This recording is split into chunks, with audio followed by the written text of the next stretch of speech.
बिस्मिल्लाहिर्रहमानिर्रहीम। अस्सलाम वालेकुम viewers, farming and business ideas में खुश आमदीद। नाजरीन, आज हम एक ऐसे फार्म पे खड़े हैं जहां से आपको बहुत कुछ सीखने को मिल सकता है। आज हम आपको बताएंगे कि आप कैसे 7 से 8 जानवर रख के माहाना 1 लाख से ज़ायद कमा सकते हैं। हमारे ये भाई जिनका ये फार्म है, बहुत ही एनर्जेटिक, तजर्बाकार और फार्मिंग का फहम रखने वाले शख्स हैं। और अगर आपको हमारी ये वीडियो अच्छी लगे तो हमारे चैनल को सब्सक्राइब करें, लाइक करें और अगर हो सके तो इस वीडियो को शेयर भी ज़रूर कर दें।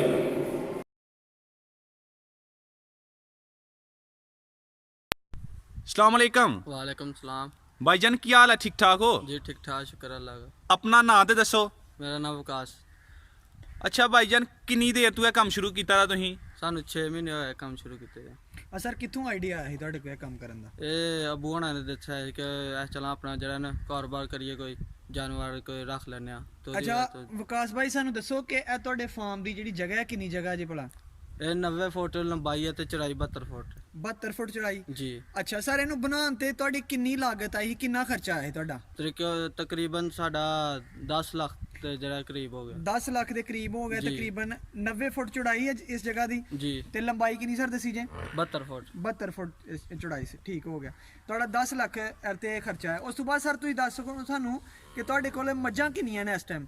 इस टाइम साढ़े को मज्जां 7 मज्जां ने माशाल्लाह। 7 मज्जां ने माशाल्लाह। अच्छा सर, मज्जां कित्थों खरीदियां हां तुसीं? ये अपने इलाके चों खरीदियां किंगरे मोड़ तो। अपने एरिया चों खरीदियां ने? जी। अच्छा सर, इन्हां दी नस्ल दस सकदे हो सानू तुसीं, केड़ी केड़ी नस्ल दियां मज्जां ने तुहाडे कोल? जी। केड़ी केड़ी नस्ल दियां सर मज्जां ने तुहाडे कोल? किस नस्ल दियां मज्जां ने तुहाडे कोल? सर साढ़े कोल मुख्तलिफ नस्ल दियां मज्जां ने। दो तिन्ना चौं नस्लां दियां ने, लेकिन इन्ना तजर्बा नहीं है। अच्छा ते इंशाल्लाह आस्ता आस्ता पता चल जाएगा। अच्छा सर, तुहाडे कोल जेह्ड़ी सब तो ज्यादा दुद्ध देने वाली मज्झ है, ओह्दी नस्ल दस सकदे हो सानू केड़ी है? वो नीली नस्ल दी मज्झ है। नीली रावी नस्ल दी मज्झ है। जी। तुहाडा 6 महीने दा तजर्बा, 6 महीने दा तजर्बा तुहाडा की दसदा कि नीली रावी दी मज्झ रखना बेहतर है बाकी मज्झां नालों? जी बेहतर है। अच्छा सर, ओहदा रेट बाकी मज्झां नालों ज्यादा है कि बाकी मज्झां तरह ही ओहदा रेट है?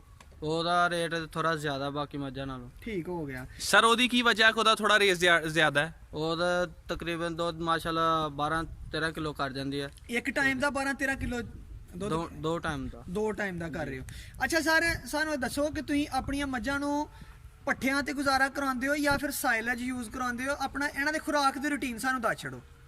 इन्हां दे सारे कमाद चरी और खल वरेमे वगैरह जो अच्छा। दिन्ने इन्हां नू। खाल बड़े में वगैरह दिंदे हो? जी। पट्ठे किन्ने दिन च किन्नी बारी पांदे हो इन्हां नू? 3 दफा। 3 दफा सुबह- पांदे हो? सुबह शाम दोपहर। अच्छा सर, इन्हां नू खुरली ते रखदे हो या फिर इन्हां नू हटांदे भी हो, पिछे भी बंदे हो इन्हां नू? सुबह जेह्ड़ा है ना तकरीबन 8-8:30 बजे इन्हां नू पिच्छे कर दीदा है अच्छा। ते दोपहर 2-2:30 बजे नाल जेह्ड़ा इन्हां नू खुरली ते बंद दीदा पट्ठे पा के। रात सारी खुरली दे विच पट्ठे मौजूद हुंदे ने इन्हां दी जे? जी। तुहाडे ते रात तकरीबन 9-9:30 बजे जेह्ड़ा इन्हां नू बरांडे दे अंदर कर दीदा है, ठंड शंड ना लगे। ठीक हो गया। अच्छा सर, तुहाडियां टोटल मज्झां किन्नियां ने सानू दस दो जरा। साढ़े कोल टोटल मज्झां 7 मज्झां ने ते एक बच्ची है, बच्चा नाल अच्छा। बछूर ने कोई 4-5। सर किन्ना दुद्ध कर रही ने तुहाडियां मज्झां माशाल्लाह? माशाल्लाह सुबह 20-25 किलो सुबह कर जांदे ने, 20-25 शामी। अच्छा, एक दिन दा मानक हो जांदा है। इन्हां नू कोई वंडा वगैरह स्पेशल चार दियो? कोई नहीं? ਉਹ ਸਪੈਸ਼ਲ ਚਾਰੀ ਦਾ ਖਲ ਚੋਖਰ ਤੇ ਖਲ ਵਰੇਮੇ। अच्छा, वंडा केड़ा लेके आंदे हो सर? ਵੰਡਾ ਛੋਟਾ ਮੁxtਲਿਫ ਹੁੰਦੇ ਨੇ ਵੰਡੇ। अच्छा, मुख्तलिफ होंदे ने, यानी कंपनी वाइज नहीं, तुसीं लोकल वंडे ही इस्तेमाल करदे हो? जी। ठीक हो गया। कोई वंडे दा रिजल्ट भी आंदा सर? दुद्ध ਹਾਂਜੀ च फर्क ਮਾਸ਼ਾਅੱਲਾ पैंदा? ਠੀਕ ਹੈ ਜੀ। अच्छा, छड्ड के वेखदे हो वंडा मतलब? ਹਾਂਜੀ। ठीक हो गया। ਅੱਛਾ ਸਰ, ਨਵਾਂ ਫਾਰਮ ਤੁਸੀਂ ਸ਼ੁਰੂ ਕੀਤਾ ਹੈ ਤੇ ਕੀ ਸਮਝਦੇ ਹੋ ਕਿ ਨਵਾਂ ਫਾਰਮ ਸਟਾਰਟ ਕਰਨ ਤੋਂ ਪਹਿਲੇ ਕੁਝ ਸਿੱਖਣਾ ਚਾਹੀਦਾ ਹੈ ਕਿ ਜਾਂ ਥੋੜੀਆਂ ਮੱਝਾਂ ਰੱਖ ਕੇ ਤੇ ਸਟਾਰਟ ਕਰ ਲੈਣਾ ਚਾਹੀਦਾ ਹੈ? ਪਹਿਲੇ ਅਸਾਂ 1-2 ਮੱਝ ਰੱਖੀ ਸੀ। ਜੀ, ਜੀ। ਠੀਕ ਹੈ। ਉਸ ਤੋਂ ਬਾਅਦ ਆਸਤਾ ਆਸਤਾ ਜਿਹੜੀਆਂ ਨੇ ਨਾ ਮਾਸ਼ਾਅੱਲਾ 7 ਮੱਝਾਂ ਹੁਣ ਹੋ ਗਈਆਂ। ਅੱਛਾ, 7 ਮੱਝਾਂ ਦਾ ਇੱਕ ਦਿਨ ਦਾ ਖਰਚਾ ਕਿੰਨਾ ਕੁ ਹੋ ਜਾਂਦਾ ਜੇ? ਇੱਕ ਦਿਨ ਦਾ 3-4 ਹਜ਼ਾਰ ਰੁਪਇਆ ਖਰਚਾ ਹੋ ਜਾਂਦਾ। 3,000 ਜੀ। ਔਰ ਇਹਨਾਂ ਚ ਪ੍ਰੋਫਿਟ ਕਿੰਨੀ ਕੁ ਆ ਜਾਂਦੀ ਇੱਕ ਦਿਨ ਦੀ? ਇੱਕ ਦਿਨ ਦੀ ਪ੍ਰੋਫਿਟ ਹੋ ਜਾਂਦੀ ਹੈ 2,000-3,000। अच्छा सर, तुहाडे को माशाल्लाह 7 मज्झां ने। 7 मज्झां दा दुद्ध सर किन्ने दा सेल करदे हो डेली दा?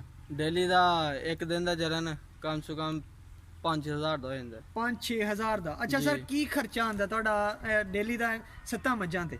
7 ਮੱਝਾਂ ਦੇ ਡੇਲੀ ਦਾ ਖਰਚਾ 3000 ਰੁਪਇਆ 3000 ਰੁਪਇਆ 3000 ਸਿਰਫ ਮੱਝਾਂ ਤੇ ਹੀ ਆਂਦਾ ਕਿ ਦੂਸਰੇ ਜਾਨਵਰ ਜਿਹੜੇ ਰੱਖੇ ਨੇ ਇਹਨਾਂ ਦਾ ਵੀ ਮਿਲਾ ਕੇ ਦੱਸਣ ਨਹੀਂ ਦੇ ਸਿਰਫ ਮੱਝਾਂ ਦਾ ਸਿਰਫ ਮੱਝਾਂ ਦਾ 3000 ਰੁਪਇਆ ਖਰਚਾ ਤੇ 7000 ਰੁਪਇਆ ਤੁਸੀਂ ਦੱਸ ਰਹੇ ਹੋ ਕਿ ਦੁੱਧ ਅਸੀਂ ਵੇਚਨੇ ਡੇਲੀ ਦਾ, ਜੀ। ਯਾਨੀ 3000 ਰੁਪਇਆ ਡੇਲੀ ਦਾ ਪ੍ਰੋਫਿਟ ਹੈ ਤੁਹਾਡਾ।